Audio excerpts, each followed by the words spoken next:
Let's now begin with our next session, which is one of the most trending topics in finance today and something that I'm personally passionate about, impact investing.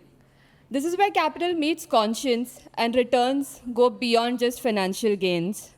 I'd like to invite Mr. Venkatramani, Director of Impact Investing at AVPN, to moderate the session, Turning Capital into Change, the Dynamics of Impact Investing.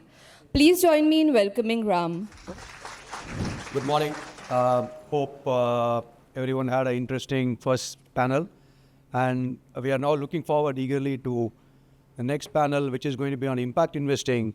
This is where the venture capital world also meets on-the-ground impact affecting livelihoods, increasing income, and increasing financial inclusivity. It's my honor to welcome our panelists on the stage. Firstly, I have Karuna, Jain. Karuna is founding partner at Enzia Ventures. She has extensive experience and expertise in early stage impact and private equity investing in healthcare and renewables.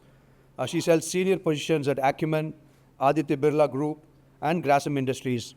In her previous roles, she drove investments in healthcare on a global level, managing a portfolio of more than 25 companies, and helped create an ecosystem for tech startups in healthcare, agriculture, and environment.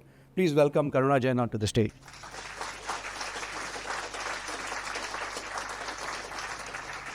Nextly, I would like to welcome Mr. Varun Malhotra. Varun is partner at Quona Capital, and he has over a decade of venture investing experience across technology, financial services, and impact. Varun focuses on Quona's investment activities and portfolio in South and Southeast Asia. Prior to Quona, he worked in investment roles across Oak Investment Partners, Lok Capital, and the D. Shah Group. Varun was also recognized as part of Forbes 30 Under 30 for finance and venture capital in Asia, and he is a Kaufman Fellow. Please welcome Varun to the stage. And last but not least, it's my honor to welcome Mr. A.B. Chakravarthi, or Chakra as he is more popularly known in the circles. Chakra is a distinguished impact investment professional with over 15 years of experience in early stage investing across emerging markets.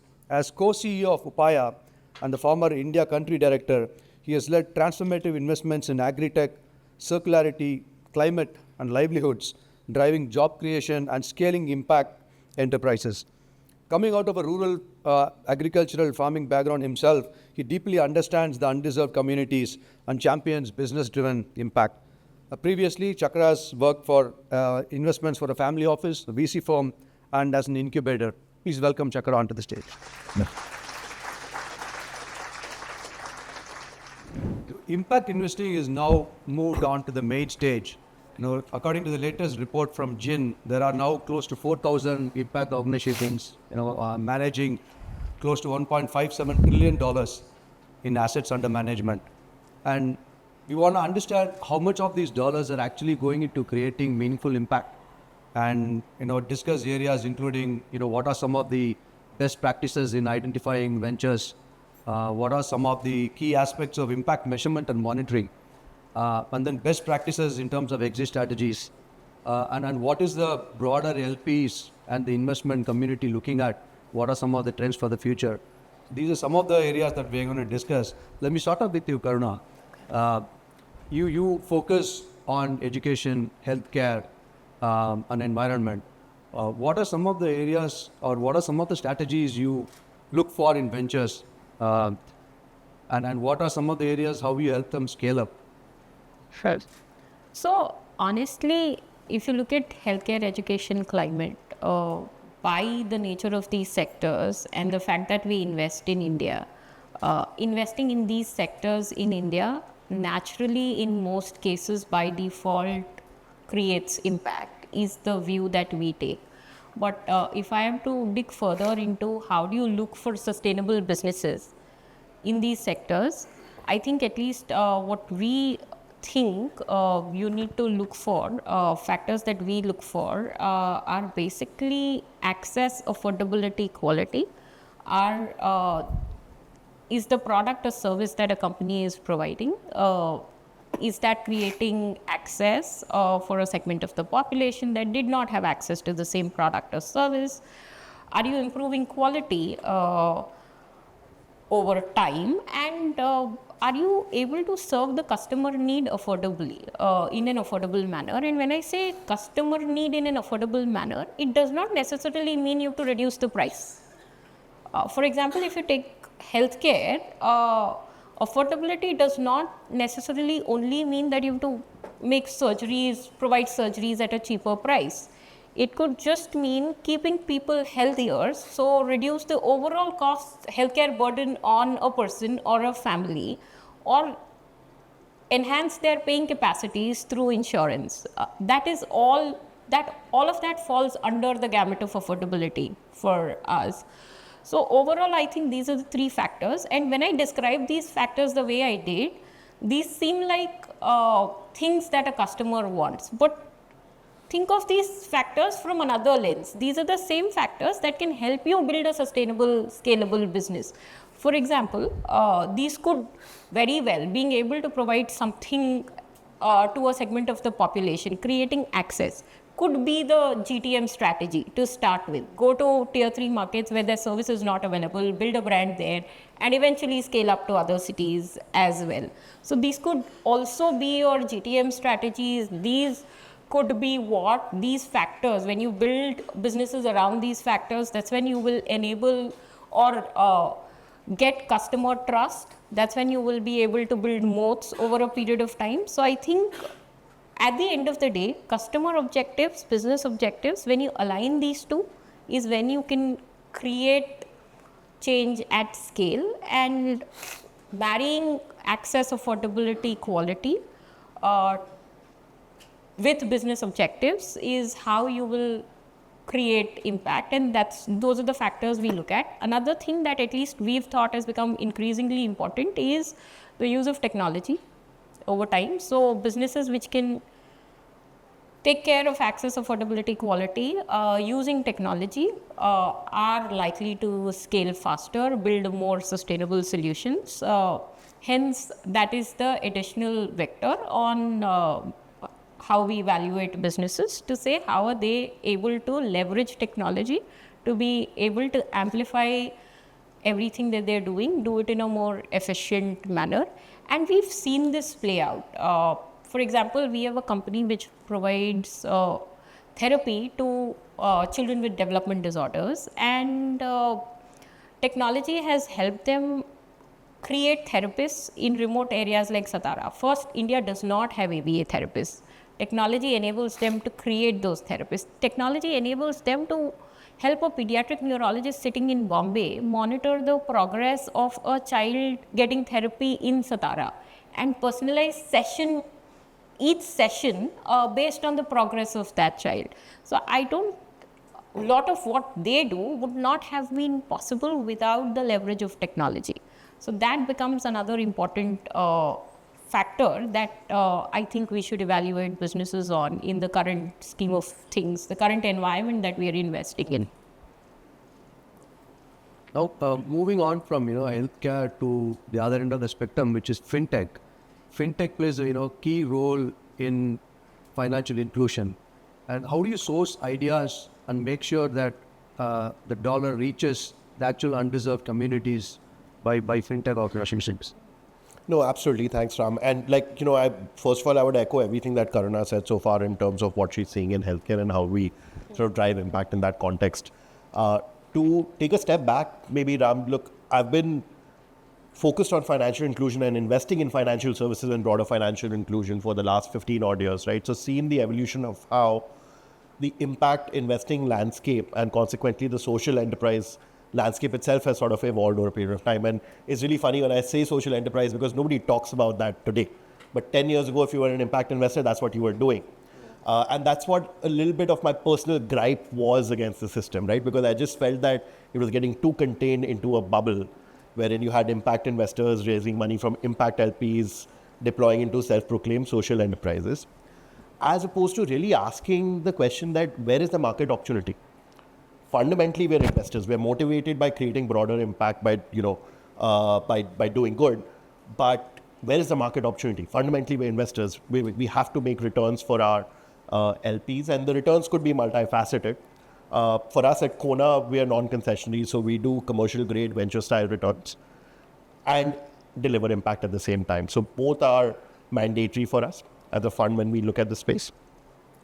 Within that, when we started doing this, the impact investing landscape was, the scale that we had seen was largely centered around microfinance, wherein assessing the impact that you were creating was uniform across the industry because there was the same business model. Right? Sure.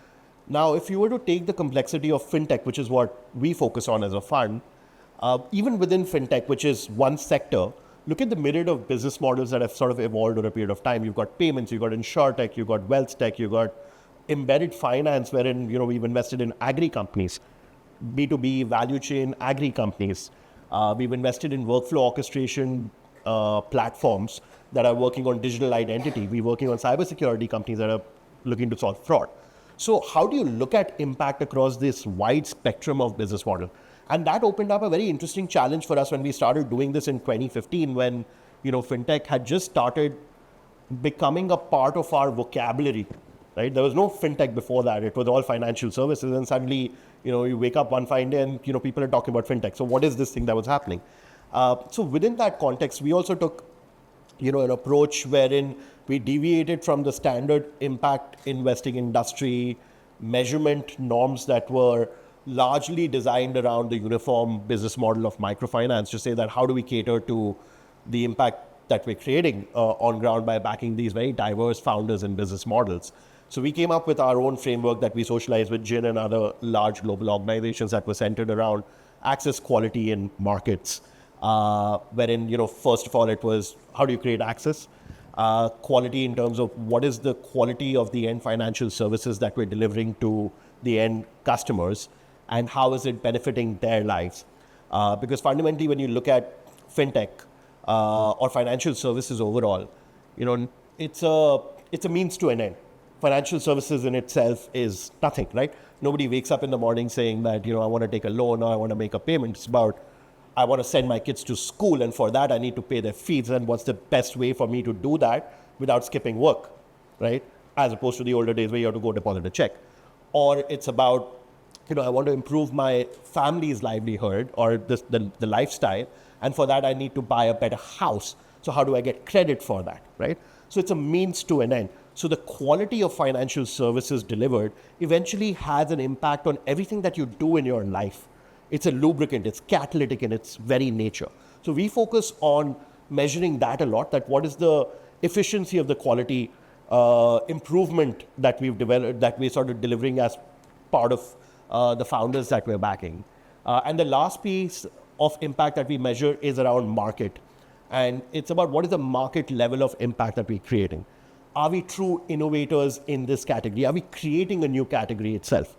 Right? Before Paytm, for example, there was very little digital payments and e-wallets that was going around in 2010-12.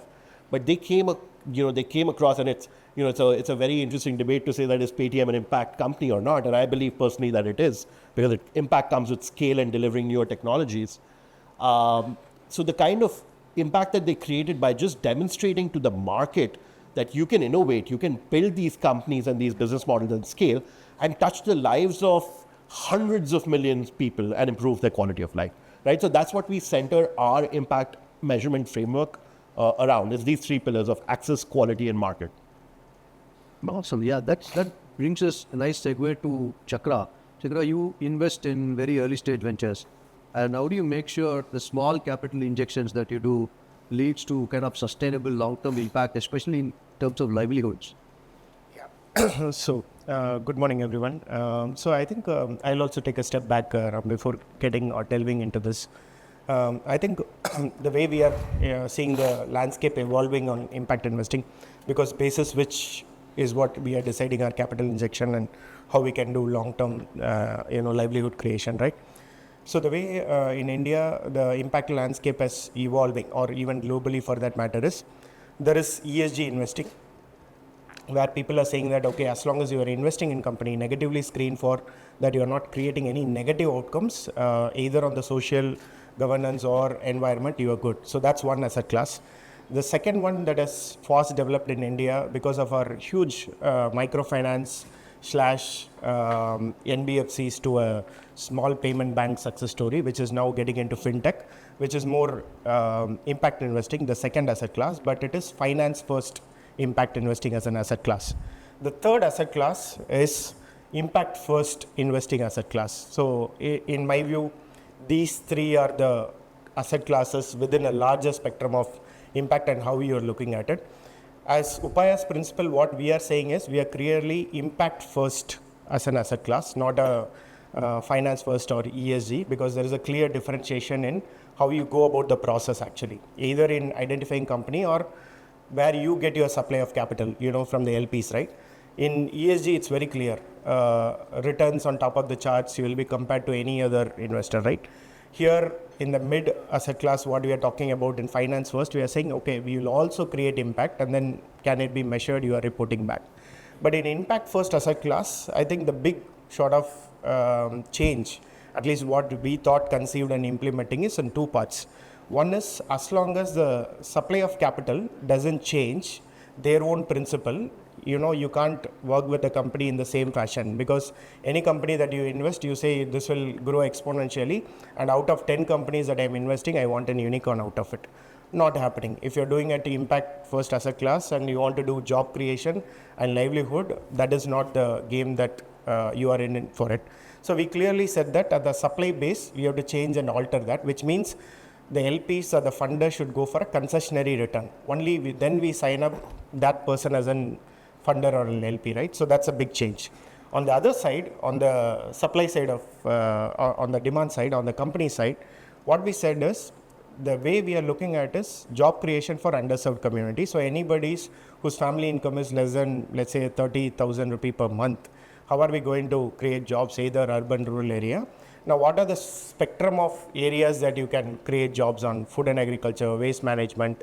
When I talk about waste management, you are talking about erstwhile rack pickers who are converted into formal waste pickers in the industry, and can you create job for them, right? At the core of it, those are the kind of business models that we are looking at. So we said those kind of businesses, what sort of capital do they need?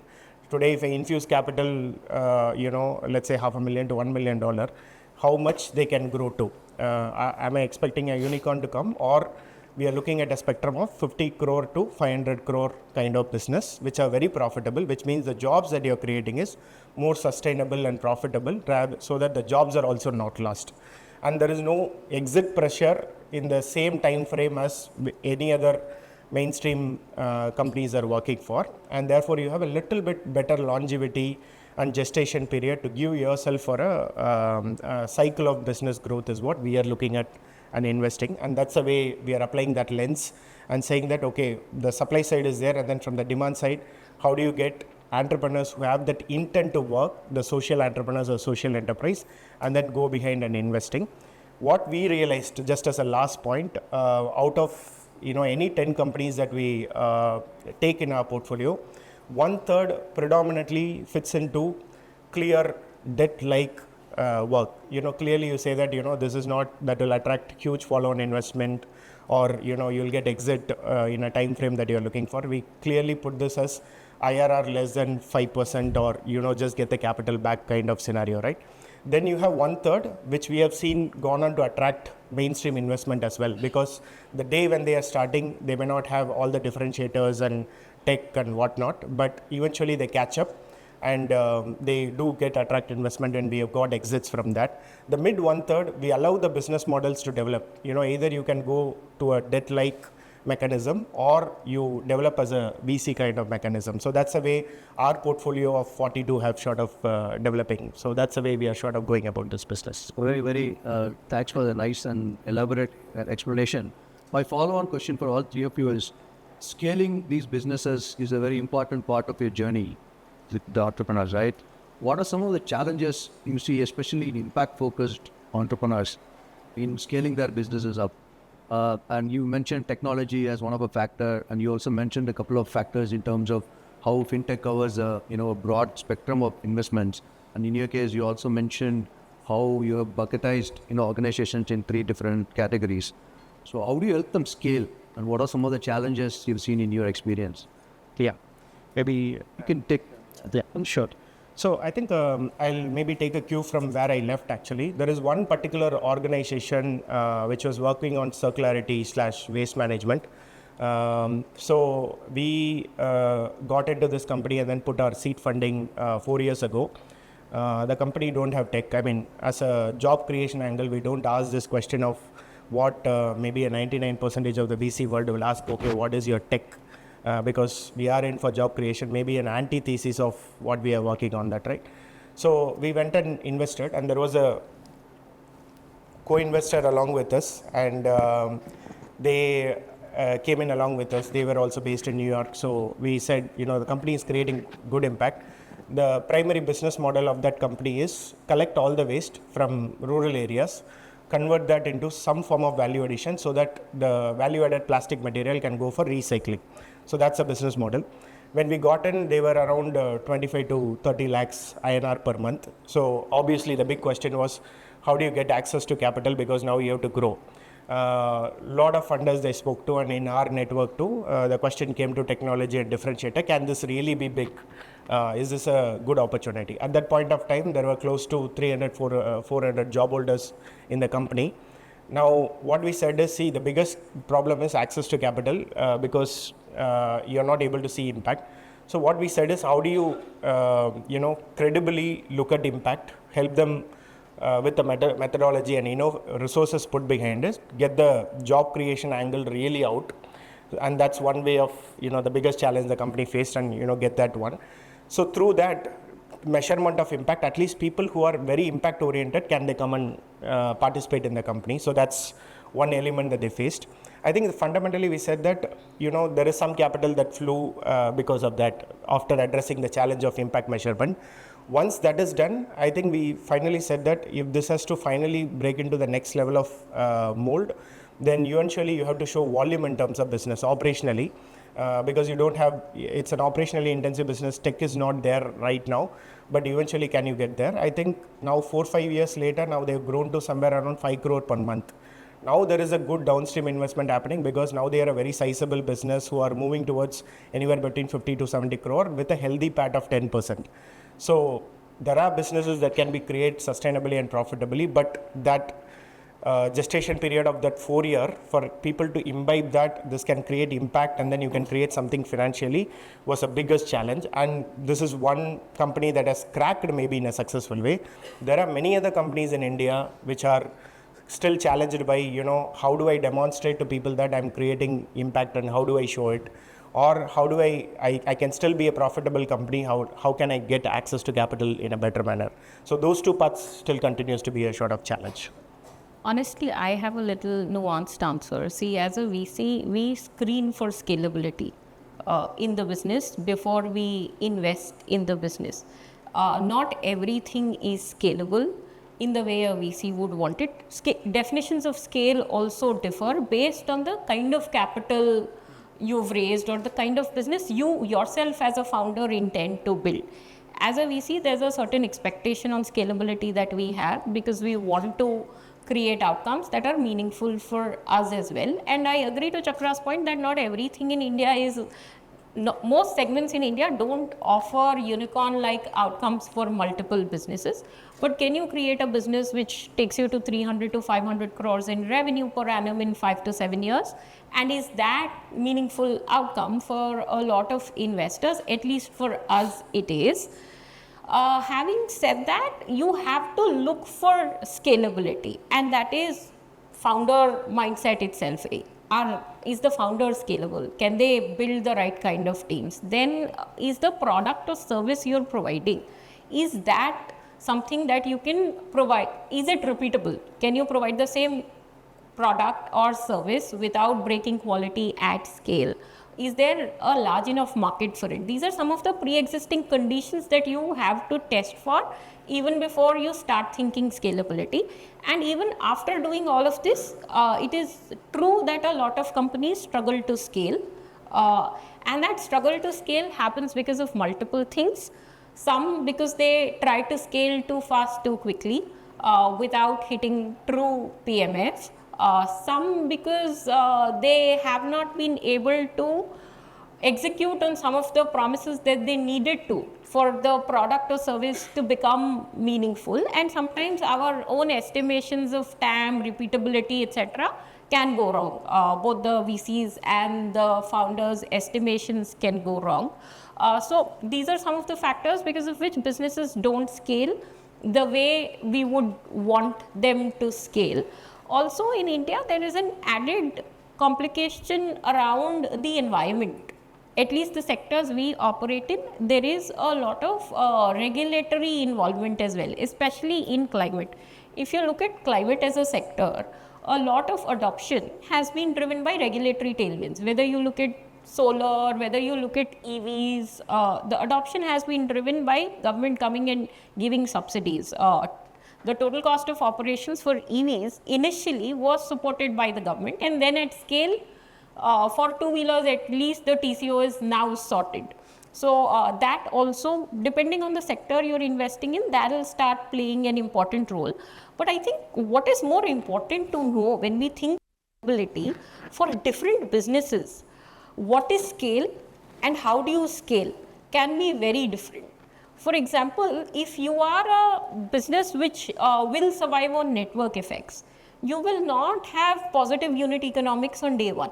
And knowing that and building the business to a stage where it has a large enough customer base where revenue monetization funnels can kick in, and then taking scale to the next level from there is very important. Whereas if I am a person providing outpatient services through a clinic format, it is very important for me to make the first clinic profitable before moving on to open other clinics. So what is your model of scalability? Knowing that is very important as well, I think. Yeah. And, and I agree with Karuna that, as VCs, we screen for scalability. That's the starting point of a conversation, because VC as an asset class, it works in a certain model, right? Where if you don't have scale, you don't meet your returns objectives. So that's it's a hygiene factor when we look at companies. But just more anecdotally sharing my experience, I think the best founders who I've seen deliver impact at scale, right, and overcome their challenges, are founders who are not focused on delivering impact at all. Yeah. They're focused on solving real world customer problems and going super deep within that, right? So I was an early investor in IndiaMart, which is now a multi-billion-dollar listed company that focuses on MSMEs, right, and solves the problem of discovery for them, right? At the time of making that investment, when I spoke to the MSME customers, the kind of impact that I saw on ground when I spoke to them could not have been captured by any deck, could not have been captured by any conversation also I had with the founders, because several of these MSMEs had started their internet journey because of IndiaMart. The first time they logged on to the internet or found out how to use the internet and then actually did it was because of IndiaMart. Not Hotmail, not Yahoo, not Google, not anything else that existed before that, but because of IndiaMart, right?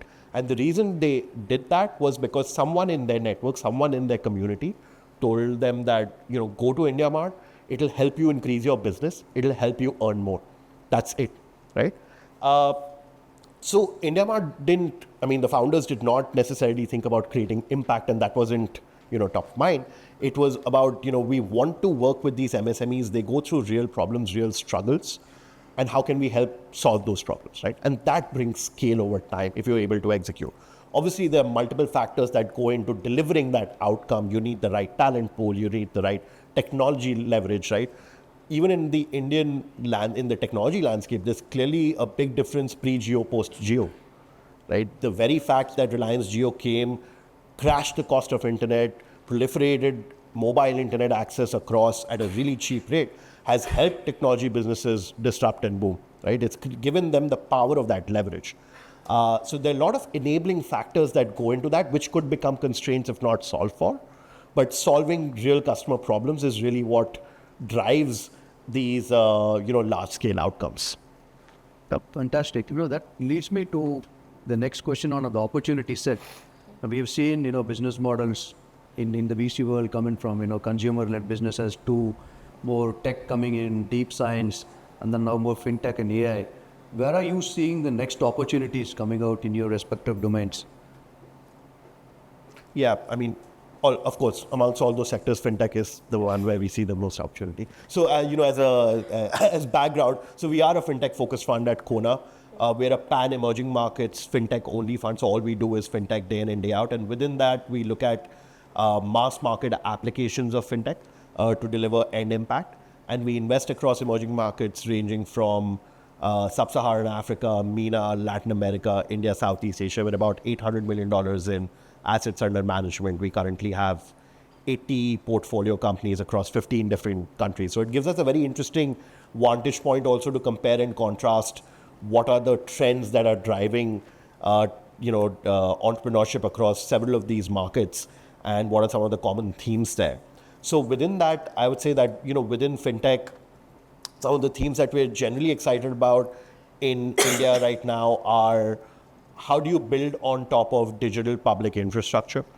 I think if you look at the last 10 to 15 years, there's clearly significant work that has happened both from policymakers in public sector and private sector at the same time in creating the fundamental rails of running financial technology, right? So if you look at the India stack, Aadhaar, UPI, if you look at documentation storage across DigiLocker, etc., you hear about ONDC, ULI, the unified lending interface that's sort of now being evangelized, and Finternet. If for those of you all who have not heard Nandan Nilekani talk about the new concept of Finternet, I strongly urge you to go and watch some of his talks on that. It's like game-changing conceptual thinking around digital public infrastructure on the financial services side.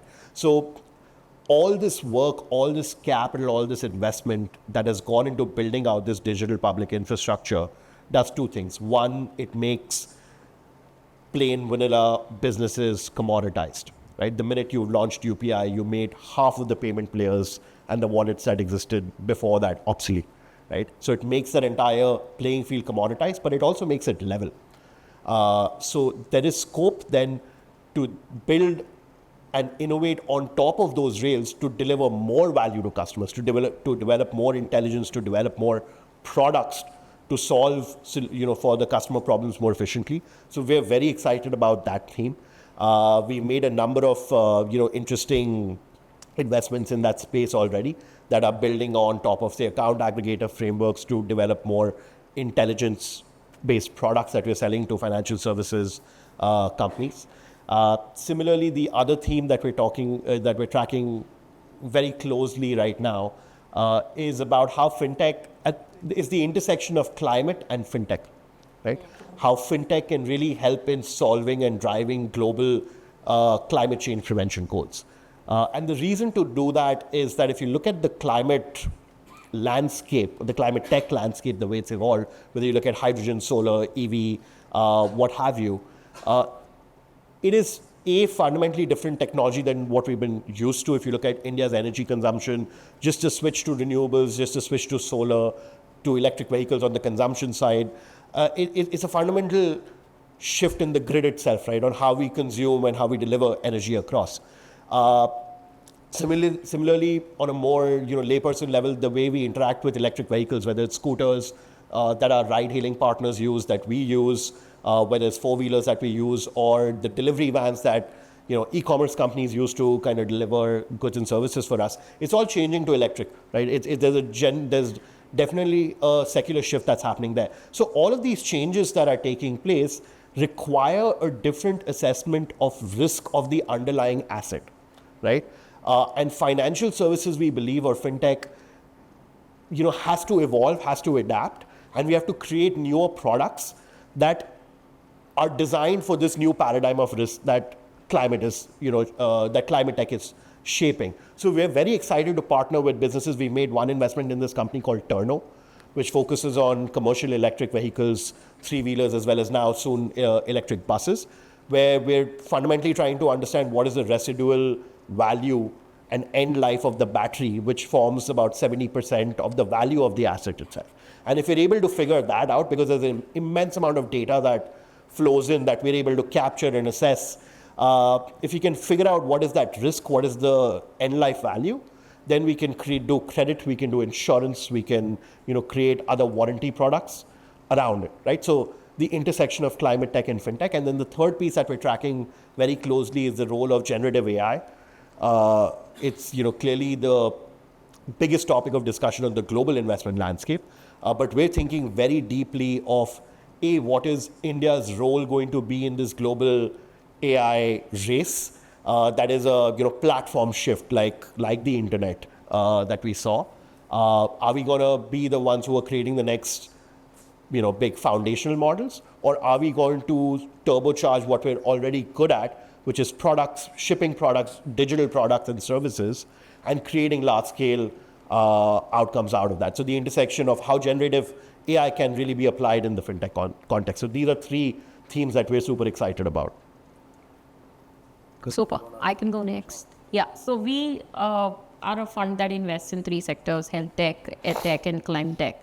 I think till now we've done a lot of digital first, specialty focused investments in healthcare because we think India is still very supply starved when it comes to healthcare. And since we have such a large base, every segment in healthcare can look like a population level problem to solve for. So there is a lot of scale possibilities.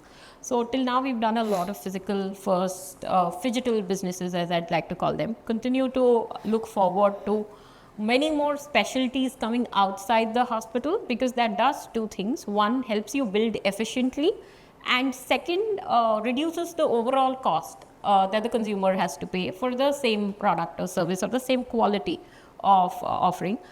In addition, I think, so that's in healthcare. What we also see is there's a lot of India to US businesses that have been built, large businesses, largely outsourced services, which will now be disrupted. And there will be more AI-driven business models that will solve for revenue cycle management in the US, things like that. Very excited to work with some of those opportunities as well, whether it be clinical trials, revenue cycle management, etc. But not necessarily looking for people-first businesses, tech-first businesses in those spaces.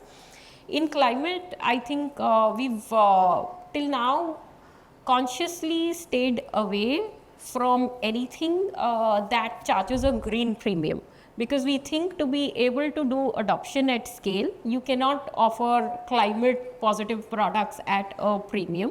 So we've largely focused on businesses which are solving for climate efficiency for other businesses. So a lot of B2B climate efficiency businesses. In fact, we made an investment in a company which basically provides IoT solutions to wastewater treatment plants. That is a B2B business, helps other businesses take care of their wastewater treatment facilities fully remotely, managed remotely, monitored remotely, controlled and operated remotely.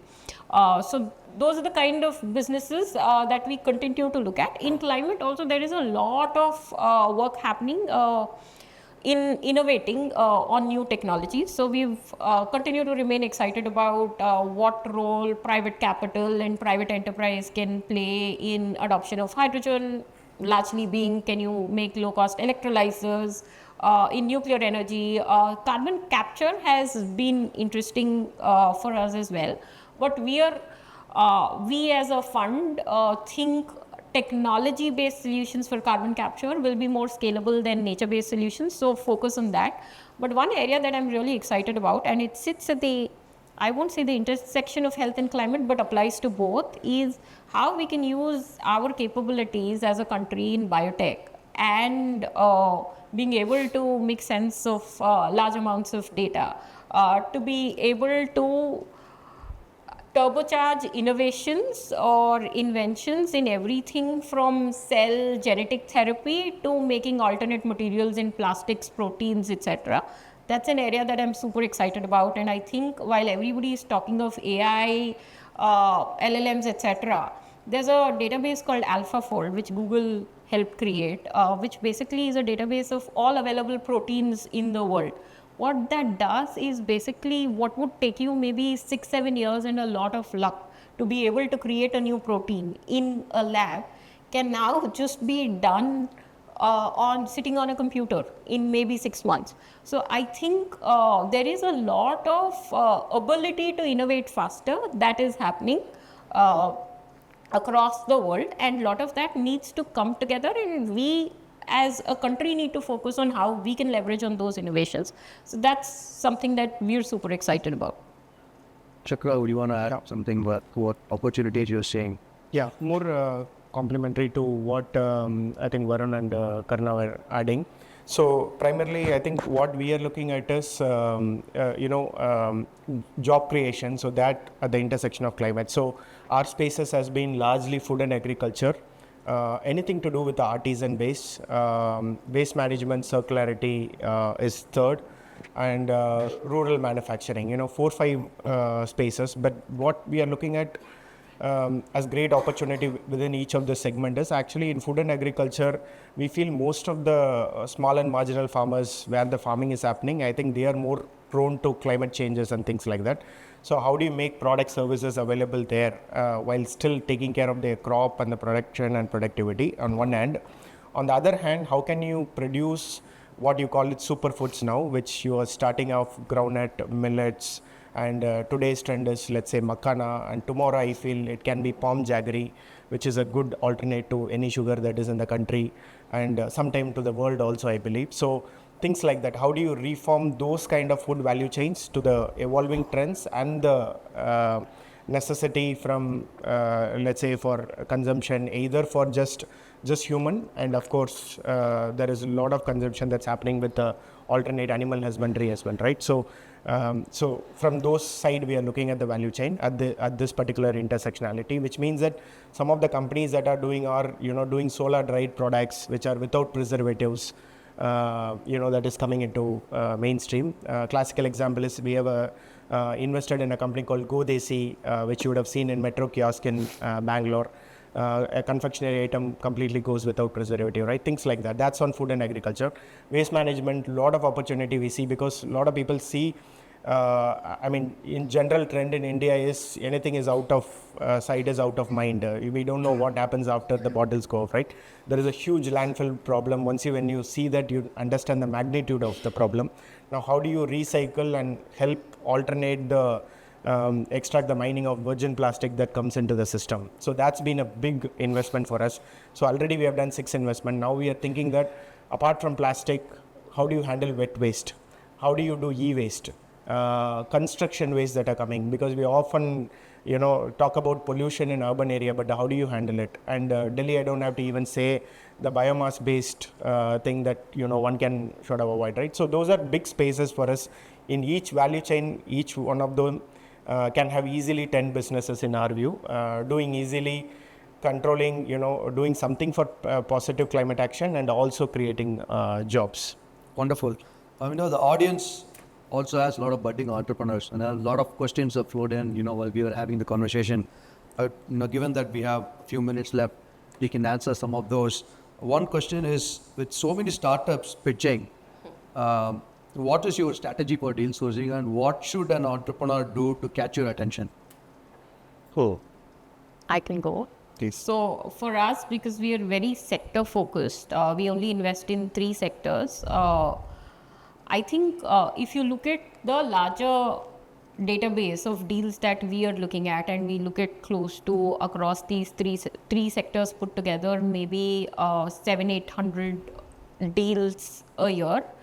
Where we've invested, I think a lot of them have come from our proprietary sourcing. And how we do that is 2 things. One, as founders, partners, we have a network of people within our sectors that we are interacting with regularly. And a lot of founders also ideate with some of these people, and that's how we get our deals. Second, we do a lot of segment level thesis work. So that also, then once we're scoping out a segment, we'd like to meet anyone and everyone who's building in that segment, thinking about that segment. So that's how we get a lot of deals. But as a founder, if you're trying to get attention from a VC, first, I think a lot of people, our job is to invest. That is the core of our business. So we actually are always looking for opportunities to invest.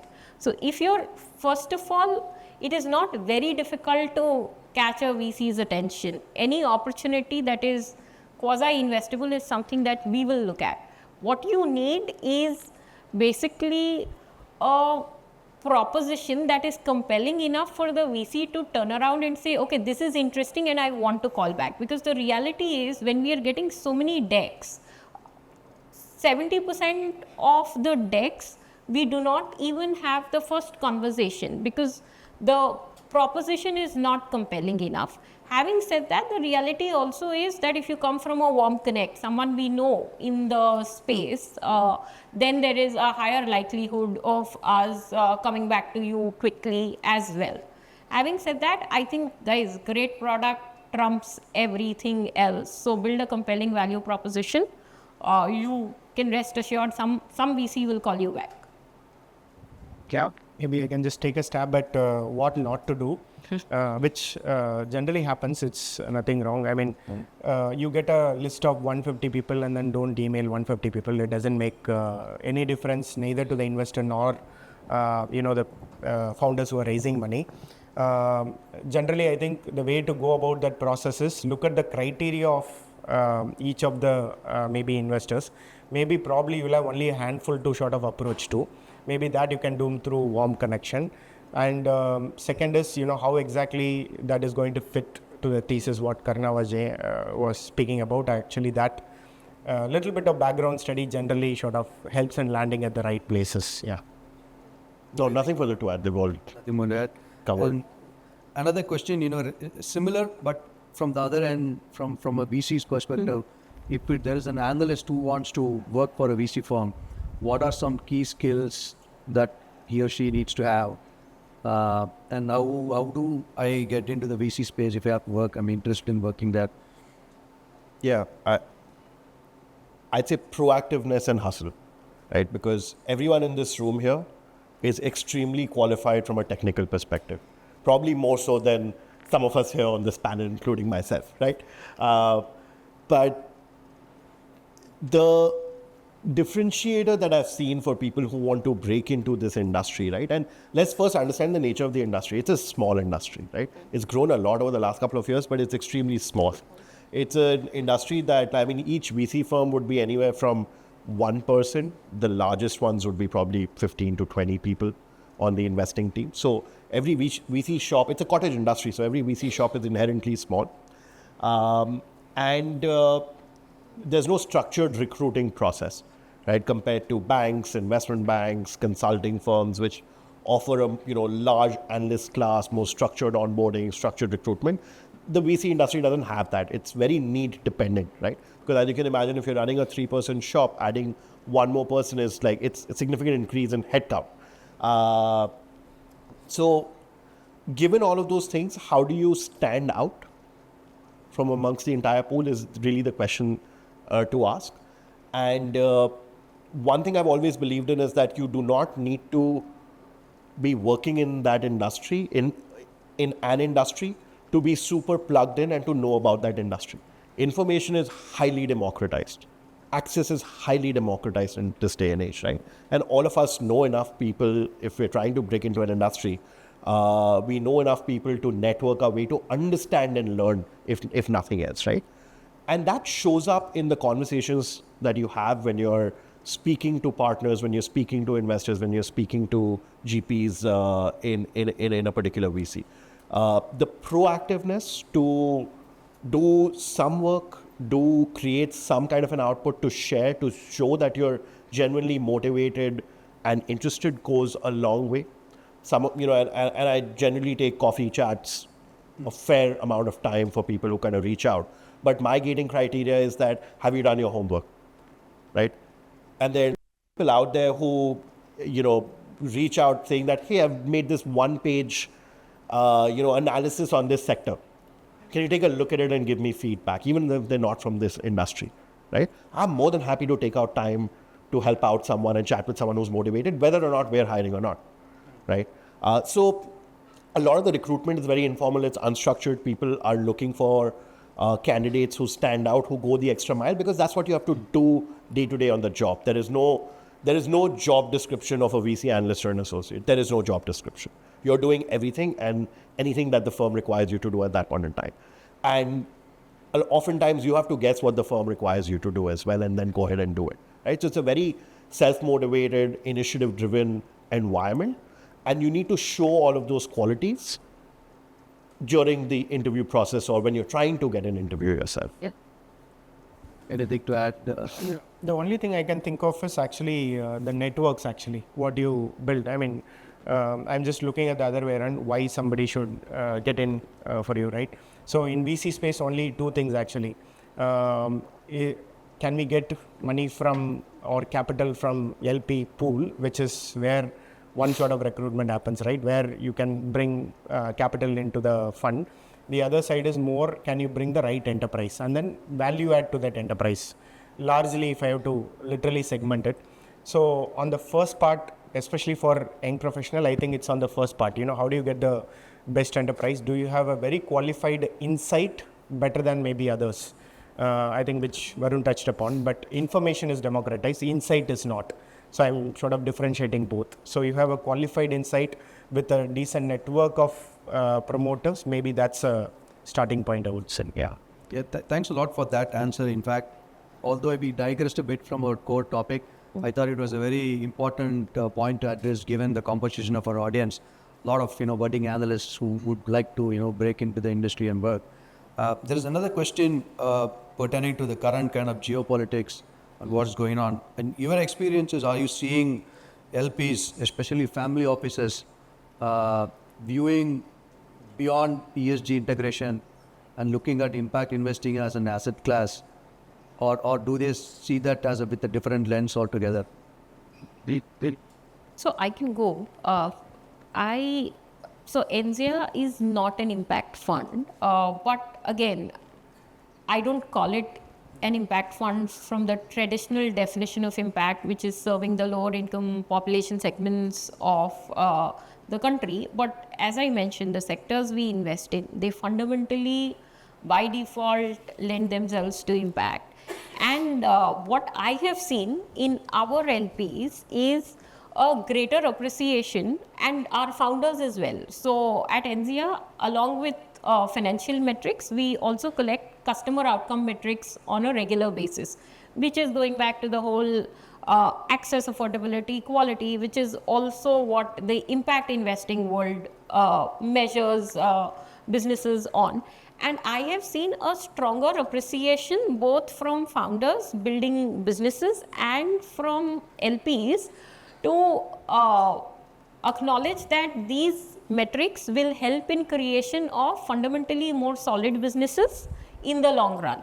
So when I say profit and purpose, right, eventually have to go together if you have to really create a generational business. And I know profit is very abused as a term and profit is equated to greed, but in my mind it is not. Profit is basically pursuit of being able to deliver the product or service that you're delivering in a financially efficient manner. Sustainability is step one to profitability. So I think I see a greater appreciation for investors across all categories to say, let's measure customer outcomes because customer outcomes and business outcomes at the end of the day go hand in hand, is the way I'd like to see it. Yeah. And, I'll just add one more flavor to it. So at Quona, we've got three broad categories of LPs. On one side, we've got the traditional fund investors, which are your endowments, sovereigns, top iBanks, asset managers of the world.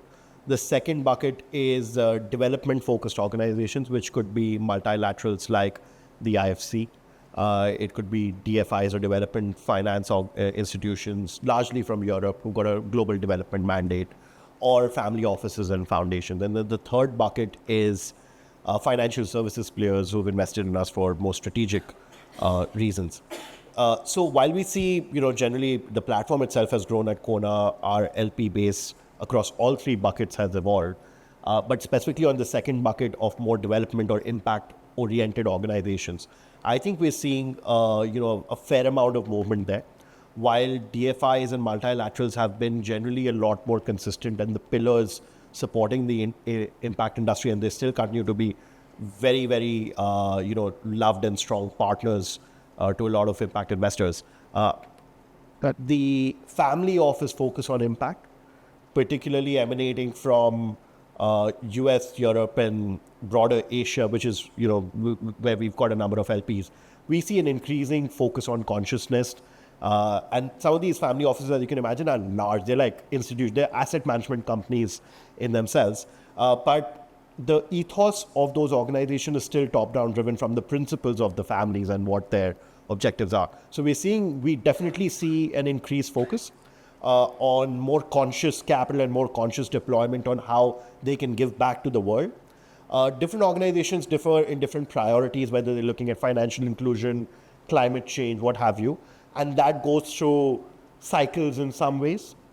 But that pool itself as an aggregate has increased. And in fact, I'm going to throw this question back at you, Ram, because you work with AVPN, and it'll be great if you can add your perspective for the audience on that.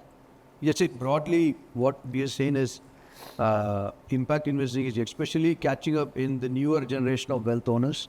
Look at Southeast Asia, Singapore, markets like Hong Kong. There's the transition of wealth from the old generation to the new generation. Younger generation is a lot more focused on creating longer term impact. Focused on climate change, adaptation, livelihood, and then they're a lot more aware about inequalities in the society. So I think that's a positive change. But for them to actually, open their wallets and start funding some of these ventures, it's going to take a journey. It'll involve a bit of hand-holding and education as well. So that's my opinion. And that's where we hope organizations like AVPN lead charge on that. Yeah, hopefully. I think we have time for one more question. There's a question what for you, Karuna, is consumer health startups, can they influence Indian diets? Consumer health startups have been influencing Indian diets in general. Whether they will end up creating sustainable businesses is the question. I think their influence on diets, the conversation around healthy eating, more protein, all of that has become mainstream in India, I feel, in the last few years. And a lot of it is driven by all the digital marketing efforts that all of these startups have put in. How many of them are able to create large businesses is the question that needs to be answered. I think the broader part of that is not just about consumer health startups, but the D2C or the consumer brand startups, because you eat what you get, right? So what's on the shelf? So if you look at 15 years ago, there was no organic dal that freely available. You had to pay a premium and go to these niche, Nature's Basket kind of outlet to have it. Right now, it's available on quick commerce. Every major FMCG has organic, right? So I think what's available on the shelves is really what drives what people consume.